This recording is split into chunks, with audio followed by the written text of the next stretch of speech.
find what you're good at and own it. Just find that space, find those things that you do and you just rock every time you do it. And then just own it. Even if it's not within your job title, right? Mm-hmm. I can't tell you how many things, how many meetings I just invited myself into because I had something to Same. share. Yeah. Just own it. Be your most amazing every time you have the opportunity to do that. Yeah. I love it.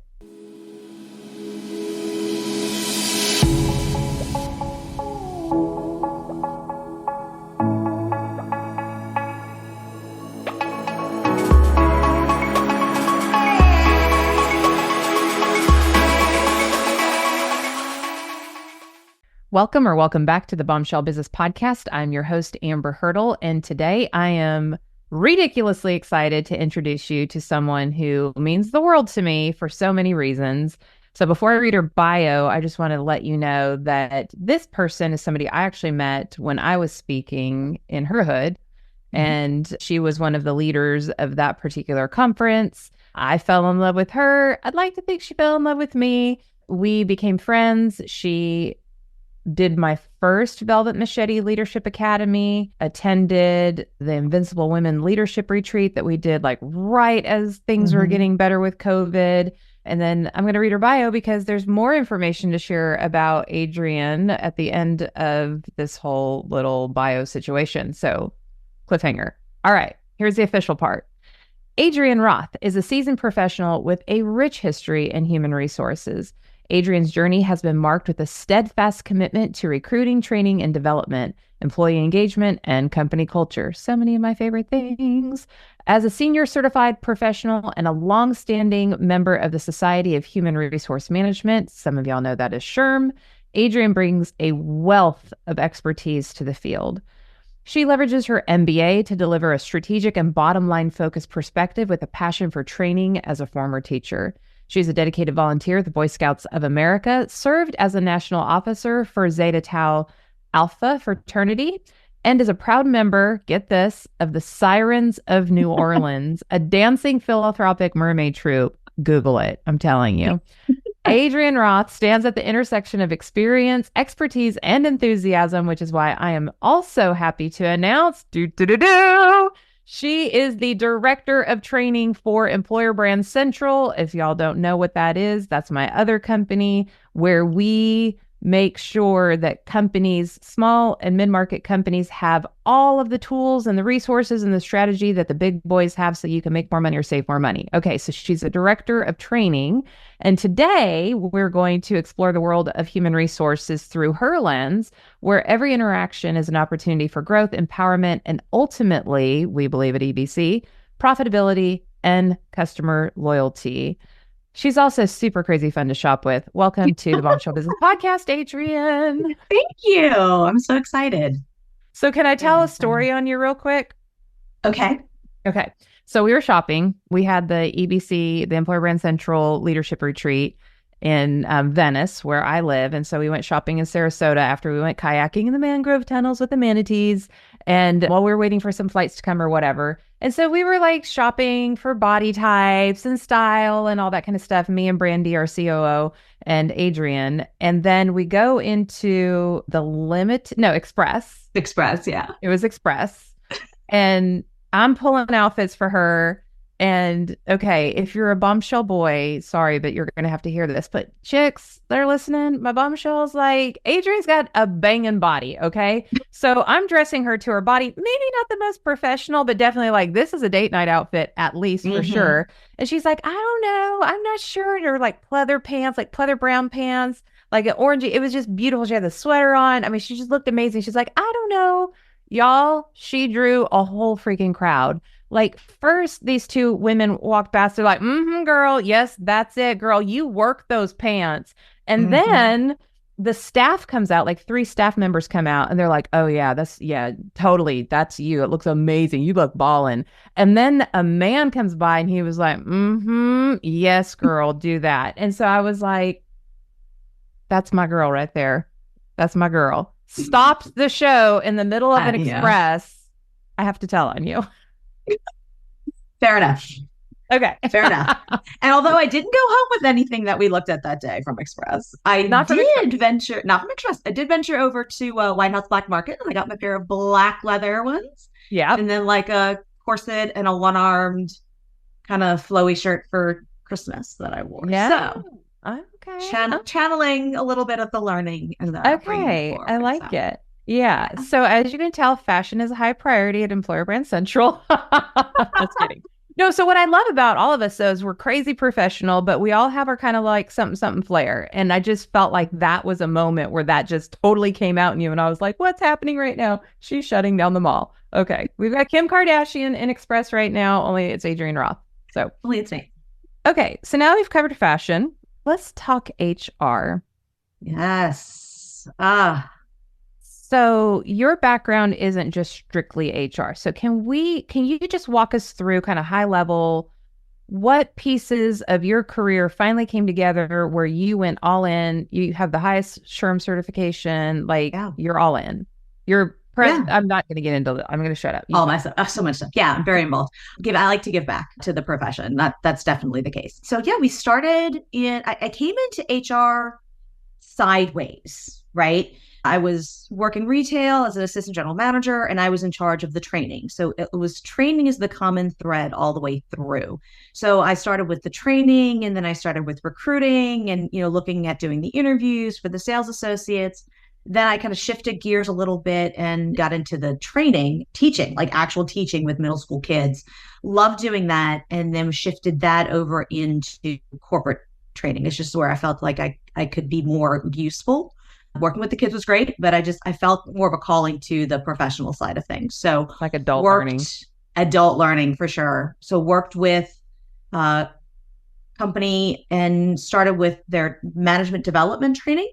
So it started with getting those kids right out of college and starting their journey into management. And so I walked them through that. And then it grew into all of training. Then that grew into recruiting. That grew into brand management. That grew into human resources implementations on the software side. And so it really just kind of started to continue to expand, scope creep, right? And then before I know it, here I am, and I'm the director of HR for a manufacturing company. And it was just all of the pieces kind of came together for me. I tend to look at HR a little differently, I think, than most. For me, it really is the core of an organization. Mm-hmm. It's where everything kind of is rooted, even if it's operational, because everything we do in a company has to deal with people. Yeah. People are either making it happen or breaking it, right? One of the two. Right. So somewhere in there, you've got to have somebody from an HR lens that can see things, not just from the people side, but also from the company side, and then building that bridge for how can we make our people more productive, but at the same time, happier so that we're reducing our costs, reducing absenteeism, increasing that loyalty. So it really kind of brings all of it together, even from something as simple as where are they parking in the morning? Yeah. Right? Like people don't think about that as being HR. Yeah. But from that first interaction, when they're coming to work during the day, how is that going to set everything else up? Yeah. I remember at Opryland, I mean, Lord, if I went to one freaking meeting about parking, I went to so many meetings about parking. Yeah. But we had an employee parking lot, a star parking lot. We called our employee stars that got you straight to the employee service center. You go down the elevator and through the tunnels that take you to whatever your job is at Gaylord Opryland or the attractions. And so during a country Christmas, which is a huge thing you start planning for in July, it's just nonstop. Everybody's working extra hours and everything. We had to use that space for ICE, which is this huge thing that happens at Gaylord hotels. And so we had to move the parking and then we had to bus people to the Star Services Center. That's not convenient. So now we're asking them to, we need you to work longer hours during the holidays where your family wants to be with you, but you can't be with you because you chose a career in hotels and hospitality. And now we're going to make it harder for you, take longer to get to your job in addition to everything else that we're asking of you. That's a lot. And so I was like, that's not going to work. So now I want a senior leader on a bus at least X amount of times. We're going to rotate which VP is going to be on the bus, thanking our stars, talking to them, getting them hype. We're going to have hot cocoa on the bus. We're going to have Christmas Mm-hmm. carols on the bus. Oh, and by the way, we're going to have Papa John's pizza truck every Thursday with $5 pizzas, because you can't take and not give and then expect operational efficiency. Yep. Exactly. That's a people Exactly. problem. That's a Sounds people like a problem. logistics operational problem, but people are like, oh, it's a tech stack problem. It's a marketing problem. It's a customer experience problem. I'm like, it's a people Mm-hmm. problem People every damn problem. time. Yep. Yeah. And those are the problems that get so overlooked, right? Like those are the simple things that they put into that logistics bucket or they put into the operations bucket, and they expect to just solve all the problems there.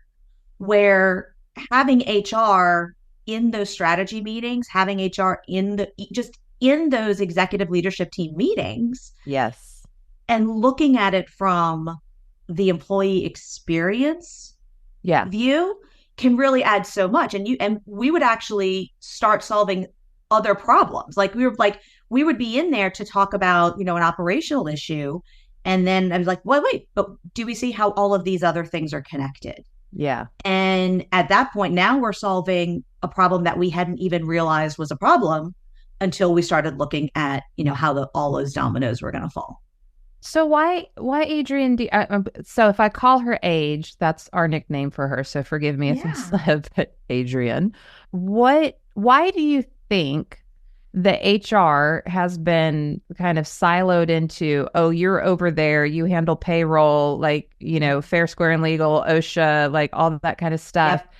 And then why do you think, so this two-part question, why do you think they're regulated over there? And then why do you think so many HR professionals accept that and they don't demand a seat at the table and they don't expect to be part of the operational process? For some, I think, there are different sides of HR and different people excel in different areas. Right? I am not a payroll and benefits person. Yeah. I'm not. I'm Samesies. not. Which is why she works for Employer Brand Central and not Employer Exactly. HR Central. Central, right. I try, when I'm talking to other HR professionals, emerging professionals, things like that, I try to get them like, what are you interested in? What do you like? What aspects of the job, right? Because it's very, very easy for an HR professional to get really focused on the tactical, to Mm-hmm. get really focused on these are the things I have to do today to make the company work, right? I Yeah. have to do the payroll. I have to make sure that our policies are compliant. I need to get that handbook out. And so you can really get wrapped up in that world if you're not careful. And so when you look at everything that's on HR's plate, because Yeah. we kind of do it to ourselves, like we write our own job description, and a lot of times we let ourselves get overwhelmed because who else is going to do it if not HR, right? So focused over there. And so what happens is we're not taking that step back to say, how can we be strategic? How can we as HR move the organization forward in a real meaningful way? So I think that that's a lot of, where we as HR professionals have to stop and think, okay, where am I spending my time? Especially as an HR director, oftentimes we're also the only one in the organization, right? In a lot of small and medium sized companies, the HR departments aren't very big. No, they're Typically, not. we'll see maybe one or two HR professionals per 100 employees. Yeah. So you're looking at, you've only got one person. And if they're lucky, they've got a payroll person, but they're having to do all of the HR functions. And it's hard to be strategic when you're in the weeds. Yeah. Oh, so much so. And so I want to put a little pin on that and come back to the in the weeds and thinking strategically Mm-hmm. with HR professionals. But I want to go over first to what you were just saying of like who gets assigned what, because what Mm-hmm. I've found, and I'm sure you have too, is like as a company grows, it's like, oh, well, who's in charge of the money? Okay, well, you're doing payroll, right? Okay, so you're HR. And it's like the personality profile for like an Yeah. accountant, a fractional It's, CFO, like that is not the person you mm-hmm. want, warm, fuzzy people person. Like it's No. not, maybe sometimes, like I can think of a few people that fit both buckets, but for the most part, like somebody who is very data driven and analytical and numbers and things like that isn't going to be the same kind of person that is going to lead with a need for interacting with people day to day. Those are Right. different types. Mm-hmm. So, And there are places in HR for both, right? Your payroll and benefits people, yeah. yeah, they're not often people, right? Yeah. They're dealing with the numbers and the policies and the spreadsheets, and that's where they live. But then you've got this whole other side of HR, which is kind of where I fit in, which is more of that employee experience, the employee engagement, recruiting, retention, corporate culture. And so we're starting to see more of those types of HR professionals really coming to the forefront. There's obviously been a big focus on corporate culture over the last maybe 5 to 10 years, where we've started to see that trend. Then we had COVID. And so now retention is, and the employee experience and building loyalty and how do we take care of our people as a whole person has really become much more of a focus Yeah. So, like the within things that this you and industry. I have been beating our Mm-hmm. drums to for years, suddenly everybody's like, oh my gosh, we have to treat everybody like real humans. We've been inside of their houses and seen their kids in their diapers. Like, it's like, yeah, they have lives. Yeah. You're not it. You're Yeah. just how they pay their bills. Right. Yeah. So we gotta honor the whole person Mm-hmm. and so Right. much. So I Yeah. put a pin on something that I wanted to come back to, a little bit of a insight into Employer Brand Central. And I just, at the time of this recording, we've had Employer Brand Central for well over a year now. We've worked on giant projects. Very proud of what we have accomplished. High five, Adrienne. You, me, and Amy. Whoo, Gene. Lordy mercy, like big lifts. But now we've entered this subscription model Mhm. where small to medium sized businesses come in. So Adrienne is responsible for Velvet Miss Shady Leadership Academy, How to Fascinate, all the training offerings that we have. And I'm still involved. I'll still be there, but like the actual teaching and execution that you want Adrienne. I'm in taxes and on stage and like not always available. So that's definitely not the place for me anymore. But the other thing that we offer is, so we ask to always have what we call an EBC executive sponsor. So we have to have somebody at the senior level who meets Mhm. with me to talk operational strategy. Because to Adrienne's point, if you have this strategy and this is what you're trying to accomplish as a company, your people are the ones who are going to get you there. So you have to make sure that your people strategy, everything that we're doing for our people, we're not just having parties for fun, right? Mhm. We're not just offering these benefits just for feel good fuzzies. This is what we're trying to get done in the business. It's okay that we want to make money because that's the definition of business. I solve your problems, you give me money. That's business. We should be proud of that. We need to make sure that our people are going to help us do that. So Pam Samaniego, who hopefully will be on the show very soon, is our success coach for who we call the EBC champion. Typically, that's human resources, could be marketing, could be an executive assistant. And we've got one company where it's actually like a sales coordinator, but she's very passionate about the culture. Mhm. And they have like a whole little team that does it. But Pam coaches the HR person or the EBC champion every week for the first month and then every other week for the entirety of the membership so that we know that those strategies that we've recommended, the tools, templates, and training that we provide, all that kind of stuff is being executed in a strategic manner so that you have somebody coaching your people person on operational strategy. Yep. That, to me, is one of the best parts of what we offer. You're SHRM certified, Christina's SHRM certified, Pam is an executive coach, certified as an executive coach. I'm an executive coach. So with this energy, this is what Adrienne is coming into with all of her vast experience, and why, at least where we're coming from, we just want you to believe like you got to get your people stuff right. So what are some of the things that you're seeing now? Because let's go back. First of all, Sure. can you tell us your involvement in SHRM recently?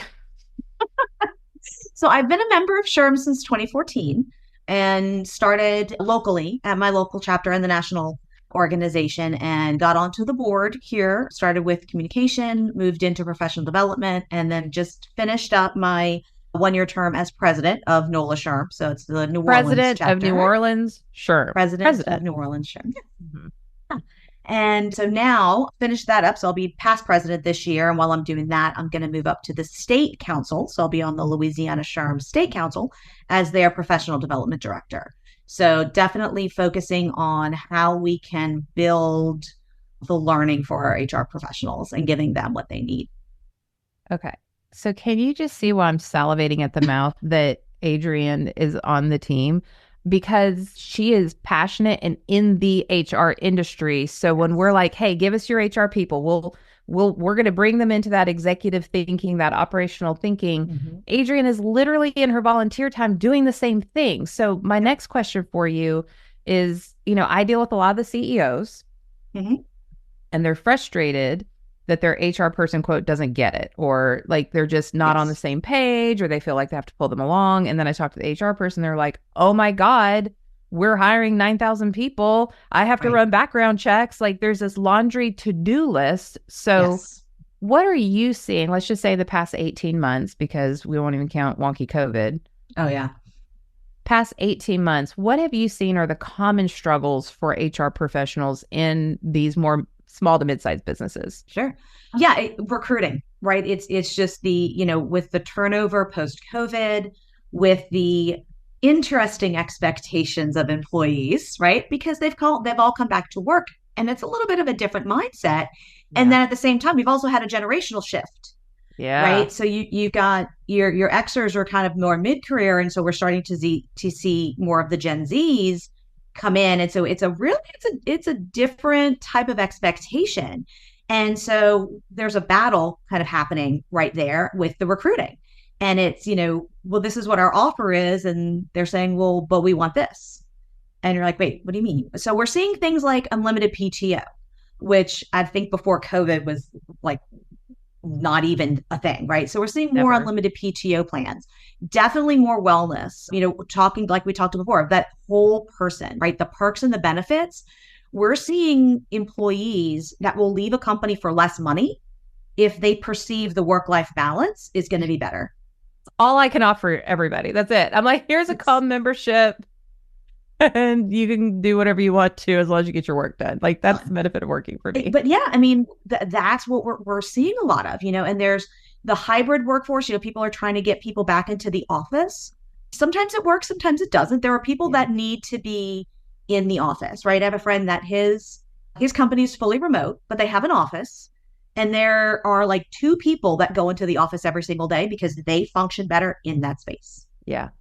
So even though they're the only 2 people in the whole building, that's what they need. So there are other people that are like, I don't want to go in the building. I enjoy working in my pajamas, whatever it is. And so companies are still trying to figure that out. And they're looking at HR going, how do we hold these people accountable? Right. And so while HR is busy trying to figure out how to recruit people because the talent pool is more competitive, there's some reports that we're going to start seeing it kind of balance out in 2024. And things will kind of get a little more back to normal. So it's not going to be quite as competitive. But we're going to be getting into a thing where we don't have enough people to cover the jobs that we need to do. So building your processes and your procedures and really nailing that down to where we can automate as much as we can automate with software or even just a checklist, right? If you're a small company, just getting that so that we're starting to be more efficient with the time that we have is going to be critical as we move into a couple of years. That's really interesting too, because when we so one of the documents or the 2 documents that you get on the onboarding process of becoming an Employer Brand Central subscriber is your key recommendations and your annual strategy. So we break everything down into our 4 areas: attract, onboard, engage, and offboard. And then we're like, here's what you're not doing, which is fine. Everybody starts somewhere. Here's what you're doing that we can enhance. And then like, here's what would be nice to do. But like, we map it out. We take the key recommendations in those 4 categories. And then for your HR person, the EBC champion, we break it down like in January, this is what we're going to get done. In March, this is what we're going to get done, whatever. And so far, everyone we've onboarded, like they don't have their processes in place. Mm-hmm. Yeah. Or say they have some, but not all. And so every single month, Pam is working with their EBC champion to ensure that there is accountability to processes. Because to your point, I pulled it up right now. I'm on the U.S. Bureau of Labor Statistics. It's in my favorites. I check it all the time. Right as of November 2023, they don't have December up yet. 0.7 applicants per open position in the United States. Yeah. 0.7. We 0.7. don't have enough people to do the jobs. Mm-mm. And Nope. that's not even taking into consideration like people who are opting out, like who are door dashing or Ubering Right. or, like gig economy people that are on Yeah. Upwork or freelancing. Yeah. The gig, and that's what's so interesting. And, so I was in the manufacturing company as a director of HR. And so one of the things that we needed to do was, we would ramp up for a season and we would ramp down usually in the summertime because it was a seasonal business. And literally it was just like one day it was like a faucet turned off. And we're like, where did all the people go? Yeah. And it was crazy. It was like we used to be able to pick up a phone, and call a temp company and have 5 people show up. Right. We would call, days ahead of time and couldn't get No mas. anybody. Nobody was there. And it was crazy. Like, where did everybody go? And I think that the gig economy, during COVID, that was part of that, like people owning their own time. And it was like, I can work when I want to work and I don't have to when I don't want to work. And going to work for someone else, locked down from 8 to 4, 8 to 5. It was so many people were like, I don't want that life anymore. Yeah. And they would look at any way they could, to really take that control of their lives back. Yeah. So my son is a junior in college, go Tops, WKU. And his first summer in college, he decided to not go back. Like he was great in restaurants. Everybody loved him. Listen, my parents gave me work ethic. I gave it to my kids. Like we might not be the best, but we're going to work circles around you. So he has the work ethic. But what he didn't like is that he had to work when he was told it was time. So like he couldn't do the thing, like he couldn't work out when he wanted to. Like his whole life that he wanted to have a certain way, granted he's raised by an entrepreneur, like it just wouldn't fit. And so he wasn't really looking forward to that. So he's like, well, what do you think if I just door dashed? And I'm like, okay, but here's what you've got to do. You have to determine the cost of doing business. Is it worth, are you making any money once you put in, you consider your time and you put in your gas and your mileage and the wear and tear in the car and blah, blah, blah, and taking out any fees and all that kind of stuff. So he did a whole summer of that and discovered it's not worth going this far. This little hot spot over here isn't worth it either because it's saturated with drivers. Like he found his little sweet spot. So now in college, when he needs money, he'll go DoorDash. So where do you usually get your cheap labor? College kids. Yeah. And smart kids like my kid are like, nah, I got this. I got it under control. So what are you doing as an employer to be like, you don't have to gig, you don't have to DoorDash, you don't have to have a crappy ass night of, nobody's tipping you in a college town. We will do this. We'll be flexible, la, la, la. And I know not everybody can be flexible. Like hotel housekeepers, you're going to have to be there at certain times. Like it's just what it is. But what are your recommendations for companies when it comes to addressing the new expectations of younger millennials and Gen Z? And this is where some of the perks would come in, right? Food is one of my favorite ones because it's easy and it doesn't have to be expensive. So we would, when we needed people to work overtime or when we needed to work a Saturday or whatever it was, we fed them.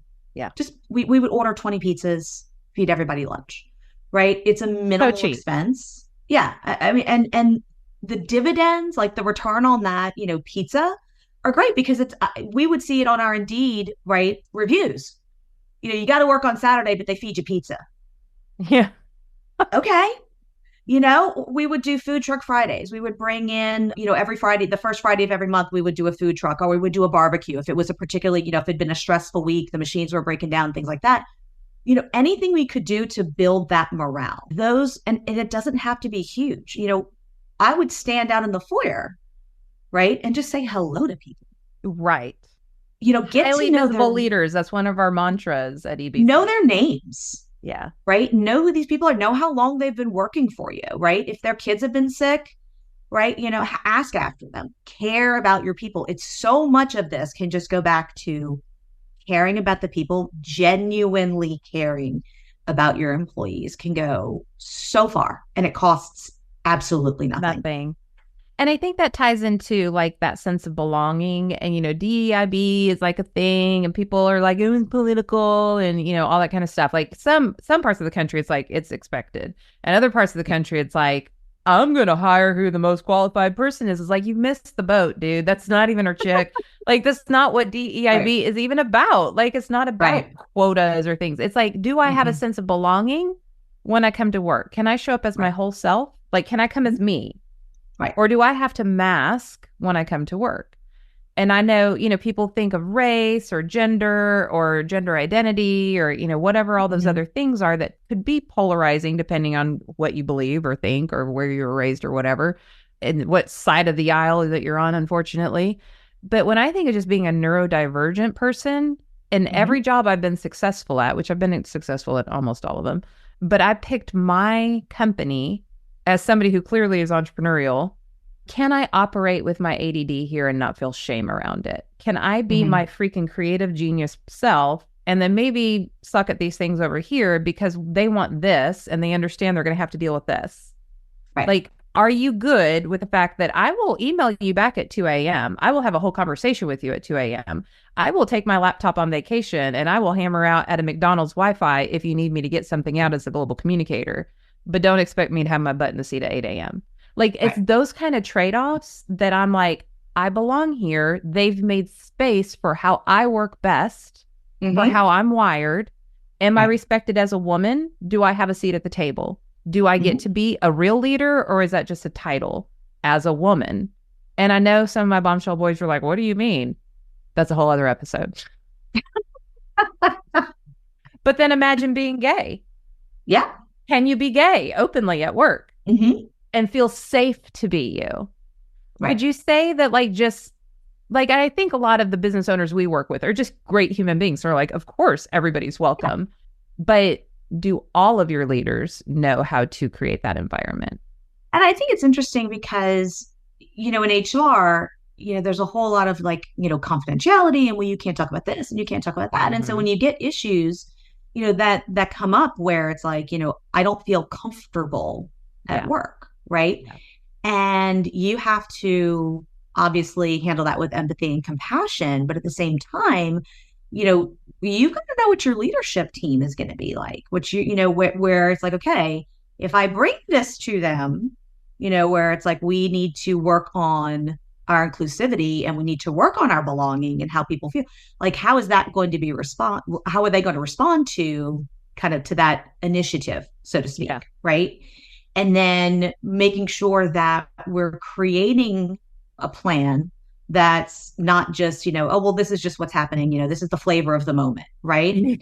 That it is because how many checking that box, we did it, right? Okay, we did that. Moving on, training. Let's go. And I saw an article just the other day about how, the focus on DEIB has kind of pulled back a little bit because it's kind of gotten into this controversial, polarizing space, as opposed to people just really understanding, that it's like, we just want to come to work and we don't have to deal with any crap while we're there. Right. Right. We just want to come to work and do our jobs. And so by kind of educating people a little bit more about what it is, and it's like, look, this person's this way. We love him. He's great. Let's move on. He's great. Can your Black colleague come in and talk like they've talked their whole life and not turn on their white voice for work? And I'm saying that and I'm repeating my Black friends. So I know all the white people listening are like, I can't believe she just said that on her podcast. That's coming straight out of my Black friends' mouths. Okay. And that's what it is. Like, I have to change my hair. I can't wear my traditional hair. I can't wear my cornrows because I'm told it's not professional, but that's how I keep my hair safe and styled, and it's cheaper, and I don't have to put a bunch of chemicals in my hair. Right. Like, people don't understand. Like, I'm a woman. I need time between my meetings because I bleed for a week, once a week, every freaking month. Can I have 15 minutes in between meetings so I don't bleed on myself in a meeting? How about that? Yeah. Like, that's belonging. And I know that sounds really harsh, the way that I just said that, but that's the experience that people are having. Yeah. So when we're talking about employee experience, and why I love Adrienne so much is she gets it from the operational marketing branding level. And you just heard her say, well, you can't just be like, this is flavor of the month and hope our leaders Mm-hmm. catch on. No, you have to sell it. So just Mm-hmm. like you come up with a marketing strategy, and then you come up with marketing tactics, and then you think about who your ideal consumer is, and then that's first step, actually. Ideal Mm-hmm. consumer, marketing strategy, marketing tactics, and then you execute a marketing plan. You don't just do it one time. It is an ongoing experience throughout the year. You have to tend to Yep. your garden. And marketing internally, reminding people Mm-hmm. why they work there, why they want to work there, why they don't want to leave to go to their competition, and why they want to roll out, lead, and follow these quote policies. I hate that word, but for lack of a Yeah, better me too. term, Yeah, that's what it is. it's just this is our culture. We just show up as Right. yourself, do a damn good job. We're going to give you a paycheck in exchange for that. And we're going to create an environment where you feel like you can show up because you spend more time with us and your own family. Like, is it that hard? Mhm. It's really not. People make it harder because and that's where, that's where HR, I think, kind of gets into it ourselves, right? Because we're Yeah. like, oh, you can't say that at work. Oh, you can't do this at work. Oh, that's where some of us need to just kind of like loosen up a little bit, Uh-huh. right? In a completely HR professional way, but like Yes, loosen of up a little course. bit, right? My favorite saying right now, I'm like, love everyone, but in a completely professional HR way. Yeah. Because it is, you can get so wrapped up in all of the lawyers and the we can't do this and is this okay? Like if we treat people as people, then most of the issues go away. They do. They So do. Yeah, I love it. There's so many topics that we could get into, but I think, really high level, just understanding what is the real function of human resources in 2024? Where's yeah. the profession heading? Is it, it's, I was thinking of, yeah, I think it was the first time I met you. I had dinner with Nick Schott, who is the VP of Education for Sherm International. And I know it was really big then, and as we stayed in touch over the years, he continues to say like his goal is to make every HR person educated in a way that they think operationally and that they're respected as an operational thought partner. And I think Mhm. that there is no other option anymore. None. No. That's it. Or you fail. Yeah, you've got it. But the companies also need to be looking to HR Yes. for that insight. And Yes. that's where we as HR professionals kind of have to amp up our game a little bit Mm. and start showing that side of ourselves, Yeah. right? Communicating that side. And if it's not, and maybe your HR director is that compliance person, right? Maybe they're that side. So maybe it's not the head of HR, Yeah. right? That It can can give be us a these champion of the insight. company, a Yeah, it just culture. needs to be a culture champion, somebody that has the passion for it and can make those big picture connections between the people and the operations. I'm fortunate that that's one of my gifts is that I can do that and I can communicate that well with the companies, but not every HR professional can, Yeah. right? So if you can't and if you have to be the one sitting at the table, grab your team, right? Utilize the team, utilize your resources. If you need to like get the notes, whatever it is, like just make sure that you are bringing that strategic value and connecting the dots from the people to the operations when you have an opportunity to speak at the table. Reach. And dear leaders who are listening, maybe I should have said this at the beginning. Maybe I'll do an intro to be like, don't check out if you're not an HR professional. Yeah, Every single leader in the company is human resources. Do you lead humans? absolutely. You're human resources. It is not Yep. solely the HR director's job to handle all people problems in the company. It is their Mm-mm. job to facilitate, to give you the tools and resources, which is why we have the Employer Brand Central. Like when we give you the tools, we're like, create a common space on a shared drive where all leaders can access their leader Yep. toolbox that has all of these resources that they use at the departmental level. So listen to what Adrienne just said, leader, not HR professional, Mm-mm. and hear her when she says you've got to get the people part right. You have to drive results through your people. If you don't know your people, if you're not leading your people effectively, then maybe you need to take Velvet Machete Leadership Academy, registering soon, which Adrienne will be teaching and I'll be involved in as well. you have to learn how to be that velvet machete, the confidence and the compassion. You have to be. And I think Adrienne's going to come back. Mhm. We're going to talk about velvet machete leadership. Yeah. Is I'm there, okay, excited. so I get to ask you, first of all, Yes. can y'all just see why I like fell in love with this woman? I was like, you're mine. Hi, I'm Amber, and you're now in Yes. my life, and I'm just gonna make sure you stick with me Yes. I know. forever. I think the first direct message that I sent you after me, I was like, you are a spirit animal. Yeah. And I'm like, good thing you're mine. Yay. Yes, I think we're both people collectors, but this is different. So before before I ask you the question, I want you to think about who in your company is an Adrienne who gets it. It might maybe it's not the HR person. And so Mhm. my call to action for you is whoever that person is, whether they're HR or they're just a leader who's very passionate about the employee experience and culture and that sort of thing, team those people up. Put Yes. a culture committee together. It is not a solo sport. This is a team sport, and you need multiple people giving feedback, perspective. Make sure all the faces look different again, because your workforce looks different, your customer base looks different, and make sure that this group can help support. Now, I get to ask you the question I get to ask all guests. What is your parting piece of advice? It doesn't have to be HR related. Your parting piece of advice for a bombshell or a bombshell boy, bold, brave, unwaveringly confident woman in business. Mm. Find what you're good at and own it. Just find that space, find those things that you do and you just rock every time you do it. And then just own it. Even if it's not within your job title, right? Mm-hmm. I can't tell you how many things, how many meetings I just invited myself into because I had something to Thank you. share. Yeah. Just own it. Be your most amazing every time you have the opportunity to do that. Yeah. I love it. Which is what Adrienne does, which is why I was very clear for anyone to see her value. That's what personal branding's all about, is owning who you are, knowing what you're good at, knowing what you're not good at, having a little Mm-hmm. humility, but knowing what you're good at, owning it, and then serving other people with that gift. I love that. Great advice. Okay, so if you would like to reach out to Adrienne, you can contact her at adrienne@employerbrandcentral.com. With your socials, you're on LinkedIn. Yeah, LinkedIn, Adrienne Roth, I think is what my LinkedIn is now. So yeah, LinkedIn primarily is the main one that I use. Instagram's kind of coming. Yeah. Okay. All I right. Well, haven't I we'll put haven't all that in the delved show into notes. yeah, I haven't delved into the social as a professional yet. Yeah.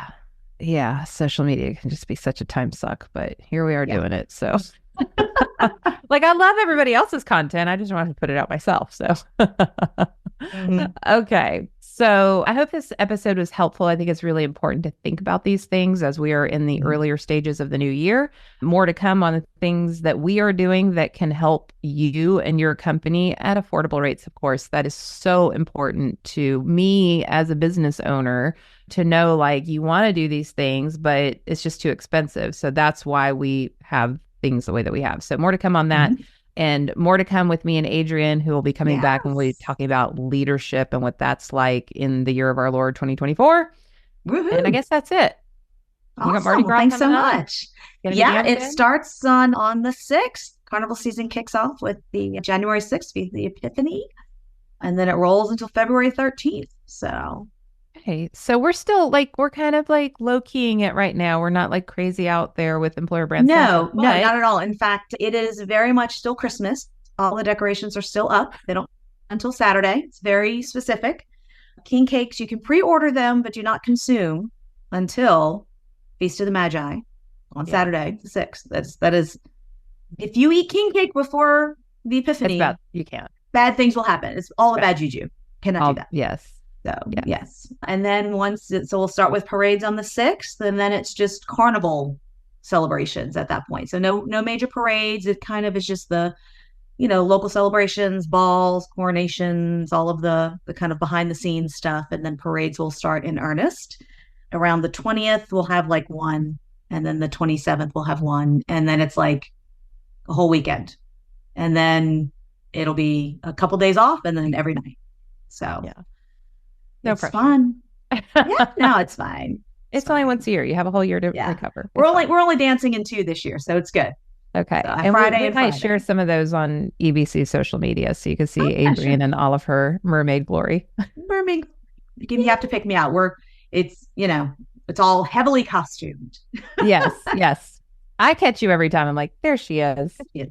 So, all right, Bombshell. I hope that was helpful. Let me know your thoughts. If you are an HR professional or if you are a leader who's like, oh, I need to get my act together on HR, email me. You can email me at amber@amberhurdle.com for the podcast or Amber at Employer Brand Central if you want to talk seriously about, getting involved in that.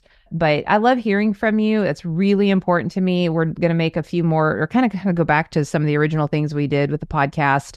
I would love for you to leave a rating and review. That is so hugely important for other bombshells finding this podcast. And, I could just show you, it's so heartwarming and it makes me keep doing this because this is a heavy lift. It's work. This is a lot of work. There's lots of people who work on this show. We don't make any money off of it. I am about to bring on a sponsor because I believe in the product so, so much and I want you to know about it. But it's not like it doesn't even pay for the cost of it, right? So the reason why we do this is as a give back to the women in business community. And because we know that our allies, our bombshell boys who are listening, love to hear it from the female perspective so they can better understand their female colleagues, their spouses, their better halves, whatever. And it's meaningful if you will leave a rating and review, and I'm going to start reading them on air again. So that's your challenge. Go to where I know most of you listen to this on Apple Podcasts. I just download the stats. But wherever you listen, please leave a rating and review there. And if you want me to read it on the show, I'm going to pretty much go to Apple Podcasts. Like if you do it on Spotify or something, screen capture it and send it to me, and I will give you a shout out on the show. So we will continue to cheer you on as a bold, brave, unwaveringly confident woman in business or bombshell boy. And we'll see you on the next episode.